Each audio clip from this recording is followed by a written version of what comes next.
سب سے پہلے تو ہمیں یہ پیش نظر رکھنا چاہیے کہ ہم اللہ رب العالمین کے بندے ہیں، نفس کے بندے نہیں ہیں، اور ہماری زندگی سے جڑا ہوا ہر کام اس کو اللہ رب العالمین کے احکامات کی روشنی میں وہ کرنا ہے، چاہے وہ ہمارے اپنے معاملات ہیں، نجی معاملات ہیں، گھریلو معاملات ہیں، یا ہمارے اجتماعی معاملات ہیں، یعنی جو عبادات سے ہٹ کر ہماری زندگی کے جو اپنے معاملات ہیں وہ اس میں بھی اللہ رب العالمین کی طرف سے جو تاکیدات ہیں، جو قوانین قرآن و سنت میں بیان فرمائے گئے، وہ پیش نظر رہنا چاہیے۔ نفس کی خواہشات وہ اسی وقت تک اس کی شرعاً اجازت ہے جب وہ دین سے نہ ٹکراتی ہوں، یعنی ہم اگر اپنے جملہ معاملات میں دیکھیں، شادی بیاہ کے معاملات ہوں، اگر اس میں ہمارا نفس ایسی ڈیمانڈ کرتا ہے، ایسی خواہشات کرتا ہے جو دین سے ٹکراتی ہیں، تو اس کی قطعاً کوئی اجازت نہیں دی جائے گی۔ اور اس کو جو اپنی نفسانی خواہشات کے پیچھے وہ چلتے رہتے ہیں، قرآن کریم میں اتنی سخت اس کی وعید بیان فرمائی گئی کہ اگر کوئی شخص دینی جو تعلیمات ہیں، احکامات ہیں، اس کو بالائے طاق رکھتے ہوئے نفس کے پیچھے بھاگتا رہتا ہے، تو ایک وقت ایسا آتا ہے کہ اللہ رب العالمین اسے ہدایت دیکھنے، سننے، ہدایت پر عمل کرنے، اس سے بالکل بہرا فرما دیتا ہے۔ قرآن کریم میں اسی سے متعلق فرمایا کہ افرائیت من اتخذ الہ ہواہ، کہ کیا آپ نے دیکھا ہے ایسے شخص کو کہ جس نے اپنی خواہشات کو اپنا معبود بنا لیا،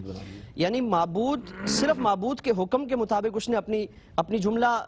جو معمولات ہیں، جو مصروفیات ہیں وہ کرنی تھی، لیکن یہاں اس نے اللہ رب العالمین جو معبود برحق ہے، حقیقی ہے، اس کے مقابلے میں اپنی خواہشات کو بنا لیا، اپنی خواہشات کو معبود بنا کر اس کے تابع وہ چلنے لگا، اس کے پیچھے چلنے لگا۔ تو فرمایا کہ اس کا یہ جو اس نے راستہ چنا ہے، اس کا انجام کیا ہے کہ اگر وہ اپنی خواہشات کے پیچھے بھاگتا رہے گا تو ایک وقت ایسا ہے کہ اللہ تعالیٰ اس کے کانوں پر، اس کی سماعتوں پر، اس کی آنکھوں پر وہ مہر لگا دے گا، اور اس کی آنکھوں پر اللہ رب العالمین پردے ڈال دے گا۔ یعنی ایک وقت ایسا آتا ہے کہ وہ ہدایت دیکھنے سے معذور ہو جاتا ہے، ہدایت دیکھنے سے محروم ہو جاتا ہے، ہدایت سننے سے محروم ہو جاتا ہے، اللہ رب العالمین اس کی سماعتوں پر پہرے ڈال دیتا ہے، اس کی آنکھوں پر پہرے ڈال دیے جاتے ہیں کہ اب اس کو کوئی اچھی چیز وہ دکھائی نہیں دیتی۔ تو کوئی بھی عمل ہو، چاہے وہ ہماری نجی مصروفیات ہیں، ہمارے خاندانی معاملات ہیں، گھریلو معاملات ہیں، کسی بھی چیز سے متعلق اللہ رب العالمین کا حکم وہ پیش نظر رہنا چاہیے کہ یہ اگر میں نے کام کرنا ہے، بچوں کی شادیاں کرانی ہیں، بچوں کے رشتے طے کرنے ہیں، تو اس میں دین مجھے کیا کہتا ہے، میری اپنی خواہشات وہ دین کے تابع ہوں گی تو وہ دنیا میں بھی سرخروئی کا باعث ہے، آخرت میں بھی سرخروئی کا باعث۔ پھر اسی کے ساتھ ساتھ کوئی بھی اگر عمل کیا جائے تو ایک تو اپنی خواہش کا فتنہ ہے، اور پھر دوسرا یہ کہ ایک چاہت یہ ہوتی ہے کہ میں یہ کام کروں، یعنی وہ دین کا کام ہی کر رہے ہیں، لیکن اس میں یہ شیطان کا ایک بڑا ہتھیار ہے کہ وہ پہلے تو کام کرنے نہیں دے گا، یعنی پہلے کسی عبادت کی طرف وہ جانے نہیں دے گا، لیکن اگر انسان کسی عبادت کی طرف چلا گیا تو اس میں ریاکاری کا ایک جذبہ اور ریاکاری کا ایک جو فتنہ ہے وہ پیدا کرنے کی کوشش کرے گا کہ اس کام کو اچھا بناؤ اور سنوار کے کیا جائے تاکہ معاشرے میں اس کی دھوم مچ جائے، اور پھر اس کا انجام کیا؟ حضور نے اس کو فرمایا کہ یہ شرک اصغر ہے، یعنی اعمال کا جو ایک بدلے کا معاملہ ہے، جزا کا معاملہ ہے، وہ اللہ کے لیے اس کی ایک چاہت ہونی چاہیے تھی، نیت ہونی چاہیے تھی کہ میں یہ عمل کروں گا، اللہ رب العالمین اس کا جزا عطا فرمائے گا، اس کا بدلہ عطا فرمائے گا، لیکن یہاں فرمایا کہ مخلوق سے اس نے یہ چیز وابستہ کر لی حضور کی بارگاہ میں، اور اس کو شرک اصغر قرار دیا گیا۔ حضور ایک غزوے میں حاضر ہیں، آپ نے دیکھا کہ ایک شخص ہے جو انتہائی جواں مردی کے ساتھ لڑ رہا ہے، انتہائی بہادری کے ساتھ لڑ رہا ہے، صحابہ کرام اس کی بہادری اور جواں مردی پر عرش کر اٹھتے ہیں اور عرش یا رسول اللہ اس نے تو اپنے لیے جنت خرید لی۔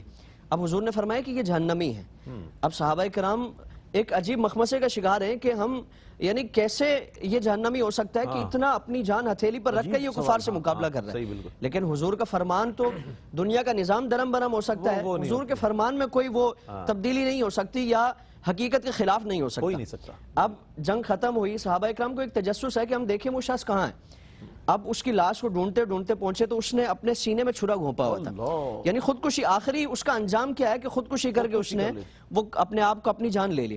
تو حضور کی بارگاہ میں عرض کیا رسول اللہ، اس نے اپنی جان اس کیفیت میں لی ہے؟ تو فرمایا کہ وہ جو یہ جواں مردی کے ساتھ لڑ رہا تھا، اس کی چاہت یہ تھی کہ لوگ میری بہادری، میری شجاعت اور میری دلیری پر میری واہ واہ کریں، داد و تحسین دی جائے اور میری شہرت ہو، میرا چرچا ہو۔ تو فرمایا کہ یہ شرک اصغر ہے، یعنی عمل میں اگر اخلاص نہ ہو تو وہ اس پھل کی طرح ہے جس میں کوئی چھلکا نہیں، نہ پھل چھلکے کے بغیر کو اس کی کوئی حیثیت اور نہ خالی چھلکا اس کی کوئی حیثیت۔ تو عمل کا اخلاص سے اور خواہشات نفس سے ہٹ کر ہونا چاہیے، تبھی اللہ رب العالمین کی بارگاہ میں وہ عمل دنیا اور آخرت میں ہماری سرخروئی کا باعث بنے گا۔